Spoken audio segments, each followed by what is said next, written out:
Alors moi je le voyais, je trouvais méchant cet homme-là. Moi j'ai fait des émissions avec lui sur... Alors Monsieur Pascal Praud nous dit qu'il a toujours trouvé méchant Monsieur Gérard Miller. Bon, il ne parle pas de Monsieur PPDA, hein. PPDA qui était à l'antenne de CNews, qui était un de tes collègues, hein. Et puis d'un seul coup on l'a vu disparaître parce que alors tu vois avec l'enquête Mediapart il y a eu des plaintes, hein, il a plus d'une centaine de plaintes et il a tout simplement disparu de l'antenne et on n'a jamais entendu un de ses collègues, parce que je sais que sur CNews ils sont quand même très forts pour s'indigner, hein, de plein de choses. Là, voilà, il s'est évaporé, Monsieur PPDA. il animait une rubrique sur la littérature, hein, dans l'émission. C'est une sorte de repêché parce que bon, hein, on savait que TF1 ça s'est terminé et compagnie. Et donc Monsieur PPDA, il était content d'avoir sa petite rubrique, hein, à CNews. Et puis d'un seul coup, Monsieur Bolloré, les patrons, lui disent écoute, ça le fait plus là, parce que là il y a trop de plaintes contre toi. Alors même si effectivement c'est prescrit, même si tout ce que tu veux, même si t'as pas été condamné. Nous, on commence à avoir de sérieux doutes sur ton innocence et de toute façon, le public ne doute plus de ta culpabilité. Et là, nous, ça nous pose des problèmes. On reçoit trop de plaintes, trop de lettres, trop de contestations. Ça le fait pas. Tu ternis l'image de CNews, donc tu t'en vas. Ils sont pas gentils. Vous avez raison, mais c'est pas pour ça que ce sont des victimes. Parfaitement raison aussi. Vous avez parfaitement raison, mais bon, moi, j'avais pas envie de dire. Bien d'ailleurs, il m'a pas.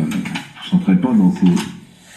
Manifestement dans ses proies. Non, mais ce qui est formidable, c'est de revisiter la carrière entière de Gérard Miller au regard de ces faits, si jamais ils sont et quand il s'indignait dans l'émission de ces soirs, la grande scène de l'indignation qu'il nous a joué pendant des décennies, cette espèce d'autorité morale à laquelle il prétendait, c'est vraiment le sépulcre blanchi. C'est vraiment le Tartuffe. C'est vraiment ceux qui veulent balayer devant leur porte. Je suis d'accord. Eh bien, jamais on a entendu Pascal Praud, hein, nous dire que il n'a jamais trouvé sympathique Monsieur PPDA qui était un de ses collègues. En revanche, bon, Gérard Miller, c'est facile de... Hein, encore une fois, je ne défends pas Gérard Miller, évidemment. Hein, mais voilà, je fais juste une note que on a vu Monsieur PPDA disparaître, on sait pourquoi il a disparu, et j'aurais moi aimé que les chroniqueurs de CNews, les journalistes et tout ça, eh bien, disent un mot sur CNews de cela, en disant, ben voilà, il a été l'un de nos collègues, il y a des affaires, voilà, qu'ils aient un débat intellectuel honnête, des affaires. Alors, il y a la présomption d'innocence, mais on se rend bien compte qu'elle a ses limites. Il y a aussi la pression, bien sûr, du public.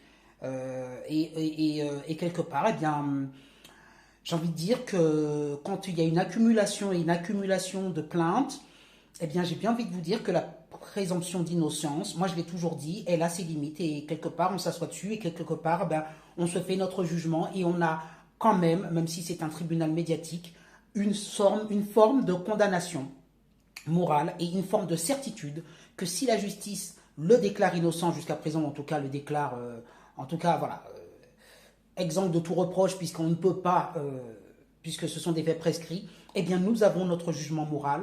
Notre jugement moral nous dit que nous, d'après l'enquête de Mediapart et les nombreuses plaintes et les témoignages que nous avons écoutés, notre jugement personnel nous dit, nous, à CNews, Pascal Praud et compagnie, Monsieur PPDA, vous êtes coupable et nous ne voulons plus travailler avec vous. Voilà ce que j'aurais aimé que Monsieur Pascal Praud dise à l'antenne. Ce qu'il ne dira évidemment jamais, parce qu'il faut beaucoup du courage, mais en même temps, voilà, il tient à sa place, il ne peut pas dire ça, voilà. Bon, c'est comme ça, hein. Postez vos commentaires.